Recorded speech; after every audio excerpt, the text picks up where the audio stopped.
take me to the cafe where you and Dad used to go before you got married. My daughter, Karen, begged me, so the three of us, Karen, my husband Mike, and I headed to that cafe full of memories. Mom and Dad, you were close even before I was born, right? Was that the case? What do you think? Well, I don't remember anything from that long ago. After a while, the server brought over 2 large puddings. 15 years ago, when Mike and I were dating, we used to eat this pudding a lot. By the way, it's been exactly 15 years since we got married. The moment I said that, I realized something and checked the date on my phone. Could it be that today is... Mom, Dad, happy 15th anniversary. I was deeply touched by my daughter's unexpected surprise. Mom, Dad, I hope you stay close forever. I was so glad that Karen had grown into such a kind daughter. Yeah, it's delicious. The pudding you treated us to, Karen, is really good. When I shared my farts with a big smile, Karen smiled back warmly. Karen is growing up so fast, before we even realize it. As I said that, I glanced over at Mike. At that moment, I decided that today would be the last day I would remain a part of this family. My name is Lydia Hurst, and I'm 40 years old. I work part-time at a local grocery store, living with my husband Mike and our daughter Karen. Both Mike and I have always loved kids, so we naturally dreamed of having children once we got married. However, years went by after our wedding, and we still couldn't have a child. Some things are just beyond our control, Mike would say, trying to comfort me, but as time passed, I began to feel more and more anxious.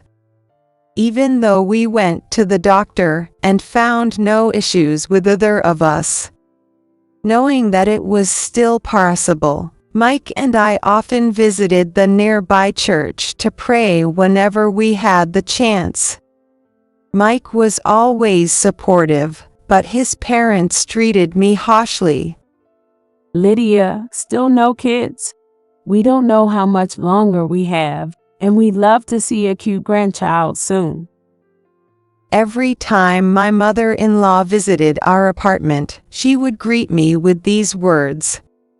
At first, her tone was gentle, but as time went on and there were no results, her words became increasingly harsh. I heard Mike's classmate just had their 3rd child. Their oldest is already in middle school. What's going on with Mike? He doesn't have even 1 child yet. I began to dread my mother-in-law's indirect criticism about my inability to have children. My father-in-law shared the same views. We had Mike about a year after we got married, right? Lydia, how long has it been since you and Mike got married? 9 years. And still no kids. Every time we met, all I could do was apologize to them. In the old days, a wife who couldn't have children was immediately divorced and sent away. Nowadays, it's a much more forgiving time, isn't it? Yeah, the world's men are too soft on their wives, and that's why the birth rate isn't increasing. Dad, Mom, enough already. Mike stepped in between us, defending me as he always did. Especially when the topic of children came up. Lydia wants a child just as much as you do. She's watching her diet, and we even go to the church to pray. Please, stop saying things that push her to the edge. Upon hearing this, My mother-in-law sneered. If she's doing all that and still can't have a child, then maybe there's something wrong with Lydia, don't you think? What do you mean by that? There's nothing wrong with Lydia. The doctors said so. My mother-in-law looked at Mike with a very surprised expression, saying, "Well, isn't it obvious?" If children are a gift from God, then by now, she should have had at least one or two. The fact that she hasn't must mean something is wrong with Lydia. Yeah, she's right. It must be because Lydia's behavior is somehow bad. My in-laws nodded in agreement. What century are you living in? Don't pressure Lydia with such unscientific nonsense. Dad, Mom, don't interfere with our lives anymore. With a strong push, Mike showed his parents out of our home. You don't have to worry about what my parents said, Lydia. Mike comforted me with his kind words, and I managed to face the reality of infertility treatment instead of running away. Apparently, Mike had been researching ways to have children online in his own way. Whenever he found new information, he would suggest, "How about this?" or "Maybe we should try this." Desperate, I tried everything I could get my hands on. Whether it was those efforts or something else, in our 10th year of marriage, I finally became pregnant with our first child. Thank you, Mike. Without your support, I might have given up on having children by now. I might have run away from the harsh reality. What are you talking about? You're the one who's been working so hard, Lydia. I just did what I could. Honestly, I don't care if it's a boy or a girl. Just make sure it's a healthy baby. Even when I felt overwhelmed by the anxiety of my first pregnancy, just feeling Mike's presence close by always gave me courage. Then, as the new year passed and spring arrived, I successfully gave birth to a healthy baby girl.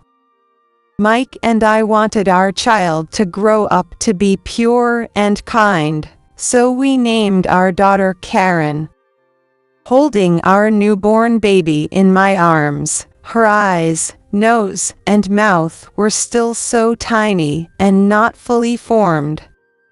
Everything about her felt so precious to me. She was born as ours, and she was now sleeping soundly in my arms. I vowed that I would overcome any hardship to ensure her leads a happy life. Feeling her tiny heartbeat and breathing, I swore to protect Karen with all my might. When I look at her sleeping face, she looks just like you, Lydia. You can't tell yet. But her ears look just like yours, don't they? Really? I think her nose looks like yours. This girl is going to be a beauty when she grows up. Just then, there was a knock on the hospital room door, and Mike's parents entered without a smile. The happiness in my heart started to cloud over like a dark storm. Congratulations, Lydia. You finally gave birth. It was as if she was implying that I had been refusing to have a child until now. Still, I decided to greet them with a big smile. Surely, once they saw their grandchild's face, their expressions would soften a little. Somewhere in my heart, I hoped for that. But the moment my mother-in-law looked at Karen's face, she sneered, "Is this what we waited 10 years for?" I'm completely dumbfounded, and she didn't even try to touch Karen. If you're going to have a child, make sure it's a boy next time. This is just ridiculous. My mother-in-law dramatically placed her hand on her forehead and sighed. Well, this time it's a girl, but next time, be sure to have a boy. We're counting on you. It's as if Karen, born as a girl, doesn't even matter to you. Did you come here just to say that? That's not it. We're simply looking forward to a boy who can carry on the family name. It doesn't matter if it's a boy or a girl, as long as the child is born healthy. I tugged at Mike's sleeve, stopping him from getting angrier. I'm sorry, I couldn't meet your expectations. I'm really sorry. Lydia, make sure you reflect on this and have a fine boy next time. Although, considering your age, I'm not holding my breath. With that, Mike's parents left the hospital room. What in the world are they thinking? I'm sorry, Lydia. You don't have to apologize, Mike. But, thank you. Their heartless words toward Karen and me were deeply hurtful. Even so, Mike's understanding of my feelings was the only solace I had. Despite that, his parents continued to belittle both Karen and me at every opportunity. My mother-in-law seemed to think that I was a disgrace to the Hearst family for not giving birth to a boy. She even hated the idea of introducing newborn Karen to the relatives. At a memorial service, when one of the relatives congratulated us, my mother-in-law rushed over and said, "Unfortunately, it's not a boy," and forcefully changed the subject. By the way, do you have enough food? More guests might come, so we should probably prepare more beer. It's embarrassing, so please don't show your face in front of the relatives. There's an empty room next door, so stay there with Karen and play. My mother-in-law treated Karen and me like nuisances, physically removing us from her sight. 3 years passed, and Mike's attitude began to change as well. Previously, Mike had been supportive, but he started coming home late, citing work, and spent more time away from home on his days off. At first, I brushed it off, thinking he was just busy with work, but soon, he became cold not only towards me but also towards Karen. One evening, when the front door opened, Karen, who had been reading a picture book, tossed it aside and ran out of the room to hug her beloved dad's leg. In the past, Mike would have said, "Hey, Karen, I'm home. Were you a good girl?" and picked her up with a smile. But now, without even a hint of a smile, Mike said, "I'm tired. Lydia, get Karen off me," and forcibly pried Karen off his leg. But Karen, undeterred, asked, "Dad, can you hold me?" Be quiet. You're giving me a headache. If you don't stop, I'll throw you out of the house. Shocked by the drastic change in her beloved dad, Karen began to cry. "It's okay, it's okay. I know you were scared, but it's all right." After calming Karen down, I looked at Mike. "I don't know what's going on at work, but you don't have to take it out on Karen." Shut up. What do you know? Don't talk down to me unless you've given birth to a boy. Mike had changed so much that he was unrecognizable from the man he had been 3 years ago. "Why would you say that? You sound just like your parents." I've realized something after having a child. My parents weren't wrong after all. With a sigh, Mike loosened his tie and said, "I'm not hungry. I'm going out," and left the house without even changing clothes. Where did Dad go? Is it because Karen was a bad girl? Does he not like me anymore? No, that's not true. Dad still loves Karen more than anyone else in the world. I tried to convince myself that it was just the stress from work or a temporary lapse in judgment, but Mike's attitude didn't soften. In contrast, he began complaining more and more, not just about my parenting and housework, but about everything, despite how busy I was with raising Karen, doing housework, and working part-time. With Mike having completely changed, and my own exhaustion from taking care of Karen, I started to seriously think about divorce. Karen, do you love Dad? Me love Dad a lot. But I love Mom too. Don't you love Dad, Mom? Looking into Karen's pure, innocent eyes, I couldn't bring myself to go through with the divorce. Maybe Mike would return to the kind man he once was, and maybe one day I would be able to reconcile with my in-laws. I could only hope, but Mike's attitude remained cold, and my relationship with his parents stayed strained.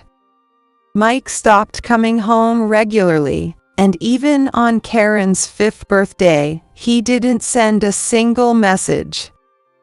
Is Dad working today too? Karen asked sadly as she sat in front of her birthday cake. Yes, he is. Dad loves Karen so much. He's working hard every day because he wants to see you happy. Dad is so cool. Here you go. This is a gift from Dad, I said as I handed her the teddy bear I had bought myself. Wow, it's so cute. I'm so glad Dad is my dad. By this time, Mike had stopped putting most of his salary into our joint account. In fact, I even noticed that the balance was slowly decreasing without my knowledge. Could he really be? My distrust towards Mike grew stronger with each passing day. Worried that our living situation might become unsustainable, I made some rules with Karen. We agreed to turn off the lights when not in use, go to bed by 9 p.m., and borrow books from the library if she wanted to read anything. I also tried to cut down on living expenses as much as possible, while increasing my part-time work without it affecting my child care duties. Mom, are you okay? Eh? You look tired. I hadn't realized it, but apparently, I had started furrowing my brow. I smiled back at her. I'm fine, Karen, don't worry. When I patted Karen's head, she gave me a smile, although it was more awkward than mine. To think that I was making my young daughter worry. I felt an overwhelming sense of inadequacy as a mother. Around this time, my mother-in-law started picking up and dropping off Karen whenever I was tied up with work. I'm sorry to bother you. It's all right. Don't worry about it. Karen is our precious granddaughter too. What could have caused this change of heart? I couldn't help but feel uneasy about my mother-in-law's sudden change, considering she had previously avoided both Karen and me. Still, I had no choice but to accept the help. One Sunday morning, after finishing breakfast cleanup, I suggested, Karen, since Mom doesn't have work today, why don't we go out and play somewhere, hoping to bring back Karen's natural smile. Karen quickly ran over to me with sparkling eyes. Mom, Dad doesn't have work today either, right? I want to go out to eat with both of you. I'm okay with that, but I looked over at Mike, who was sitting on the living room sofa reading the newspaper. Dad, please. Let's go out to eat something delicious, just the three of us. I'm tired. If you want to go out, you two can go by yourselves. But I want to go with both Mom and Dad. Just this once, please? Even Mike couldn't refuse when his daughter begged him like that. Fine, just for today. He sighed lightly and folded up the newspaper. Karen seemed to have a specific place in mind. I heard from Sally. It's the cafe where you and Dad used to go a lot. Take me there. Sally was a former co-worker of mine who still visited occasionally after I left the company when I got married. Honestly, she's always saying unnecessary things. Mike clicked his tongue lightly as he gripped the steering wheel. Mom and Dad, you were really close before I was born, right? Were we? What do you think? There's no way I could remember something from that long ago.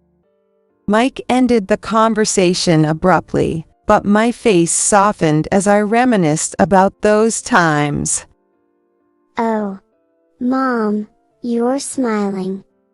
Noticing that Karen saw me, I covered my face with both hands, embarrassed.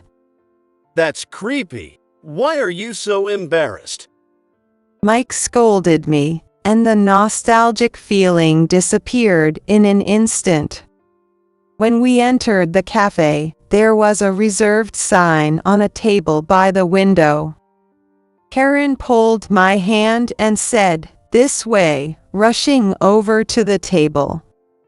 "Karen, that's a reserved table." I called Sally earlier, and she reserved it for us. I couldn't help but laugh at how determined Karen was. Mike, however, seemed completely uninterested in his daughter's efforts, his eyes glued to his phone. After we sat down for a while, the server brought over 2 large puddings. 15 years ago, when Mike and I were dating, we often visited this cafe and ate these puddings. Back then, they were priced at $1.95 each, and the size and shape hadn't changed at all. Seeing them brought a nostalgic smile to my face. Looking at this pudding, doesn't it remind us of when we were younger? Mike didn't even glance at the pudding, still engrossed in his phone. By the way, it's our 15th wedding anniversary today. As soon as I said that, I realized something. I quickly checked the date on my phone. Could it be that today is... Mom, Dad, happy 15th anniversary. My heart warmed at my daughter's unexpected surprise. Thank you, Karen. But despite there being 3 of us, the third pudding never arrived. It's taking a while. Karen, why don't you go ahead and eat this pudding? But Karen shook her head vigorously. This one's for Mom. It's your anniversary today, so I'm paying for it. That's why I'm not eating it. I tilted my head in confusion. Karen, where did you get the money? I had never given Karen any allowance before. Grandma gave it to me. She said it was a reward for cleaning the bathroom and the garden. After coming home from preschool, I cleaned Grandma's house every day for 10 cents each time. Isn't that amazing? Karen answered proudly, but I felt a sense of unease. Did you want to do it on your own, or did Grandma tell you to do it? I wanted to give you a present for your anniversary. So Grandma said I should help clean the house. I really wanted to eat the pudding too, but when I asked the store staff, they said I could only buy 2 with the money I had. I'll work harder next time so I can buy my own. Hearing Karen speak with such determination, I felt more sadness than joy. Mom, Dad, I hope you stay close forever. I couldn't hold back my tears in response to Karen's earnest wish. Even at her young age, she couldn't bear to see the strained relationship between Mike and me. No matter how much Mike distanced himself from Karen and me, to Karen, Mike was her one and only father in the world. For a daughter, it's natural to hope that her parents are close and happy together. I was painfully reminded of my shortcomings as a mother, having made Karen worry so much. Karen, I really appreciate your thoughtfulness, but how about you eat this pudding? No, that's not mine. It's Mom's pudding. Why won't you eat it? Karen started to pout, on the verge of tears, and I panicked. Sorry, yes, this is Mom's pudding, I said, taking a spoonful and bringing it to my mouth. Yum, it's delicious. The pudding you treated me to, Karen, is really delicious. When I shared my farts with a big smile, Karen finally smiled back, satisfied. After eating half of the pudding, I pushed the rest of the plate towards Karen. Wow, that was so good, but Mom is full now, so you can finish the rest, Karen. Oh, fine, if I have to. Karen said, happily starting to eat the remaining pudding. She must have really wanted to eat it herself. Even so, she had fought her desire to eat it, just to celebrate our wedding anniversary. I was so glad that Karen had grown into such a kind daughter. Karen is growing up so fast, before we even realize it. I glanced at Mike. But Mike hadn't touched his pudding at all, leaving it pushed to the edge of the table, while still staring at his phone. Why don't you eat a little? Karen went to all this trouble to treat us, after all. Well, why don't you eat it? I'm not in the mood for eating right now. I was stunned by Mike's blunt response. Didn't you hear what Karen said? I heard something about it being our anniversary or whatever. Sorry, I was thinking about something else. Then Mike pushed the pudding towards Karen. Did you really think adults would enjoy something as sweet as pudding? Here, Karen, this is for you.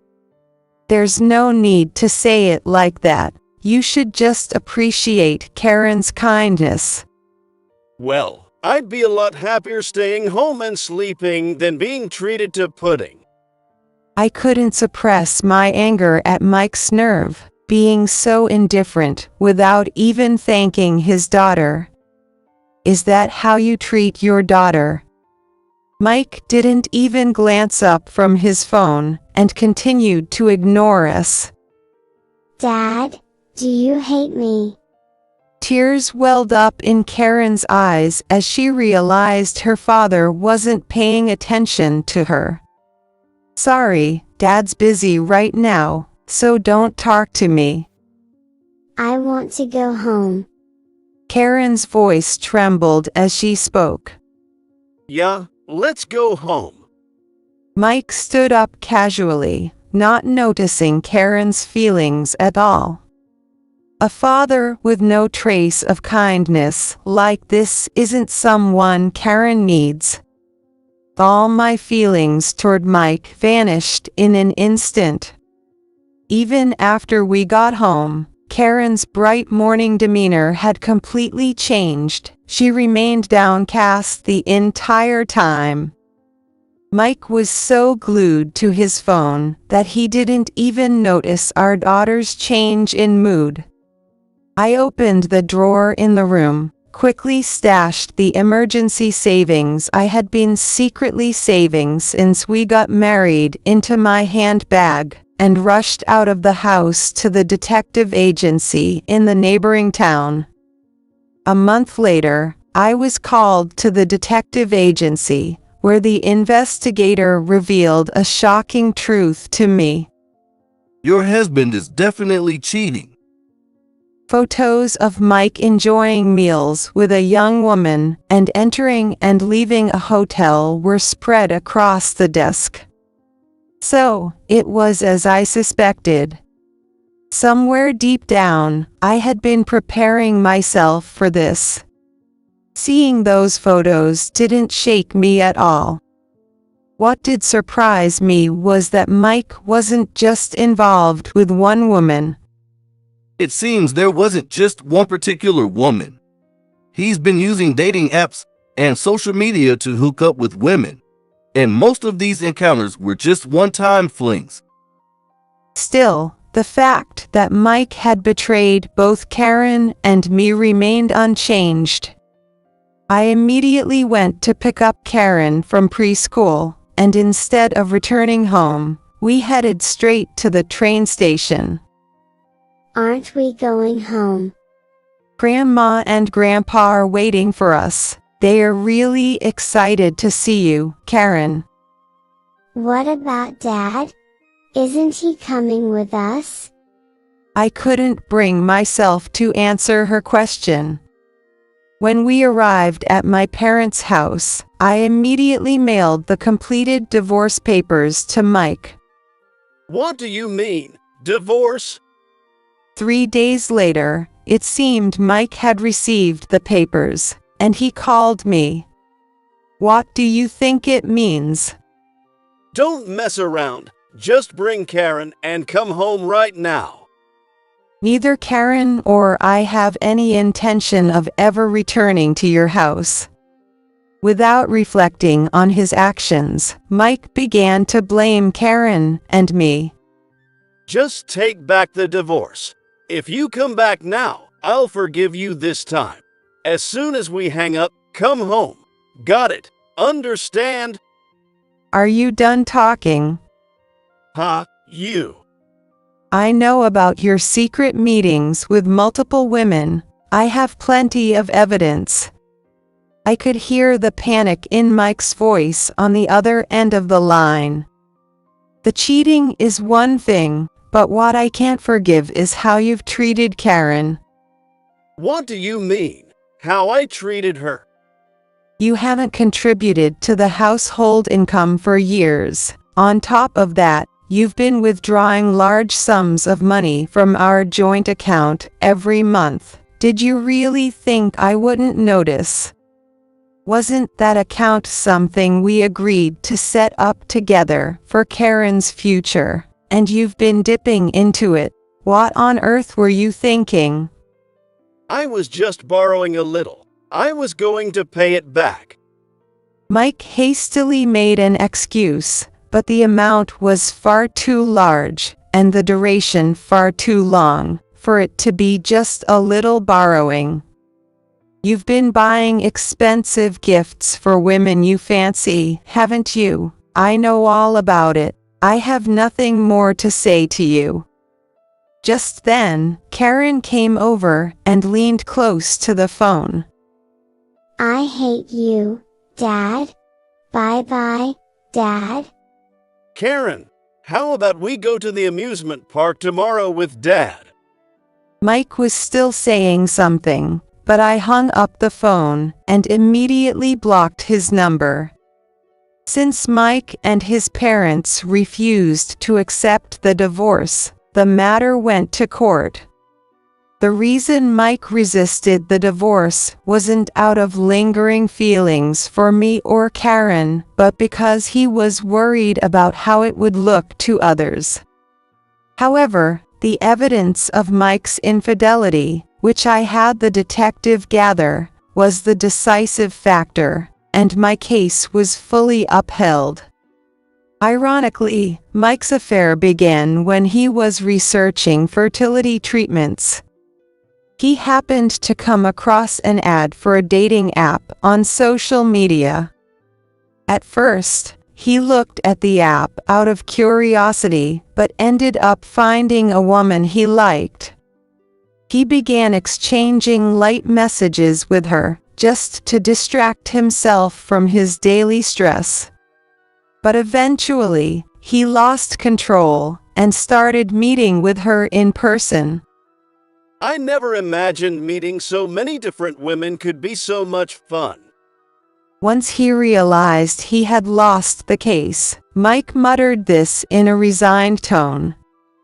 I was also granted custody of Karen, and now she is living peacefully at my parents' house, where they are watching over her.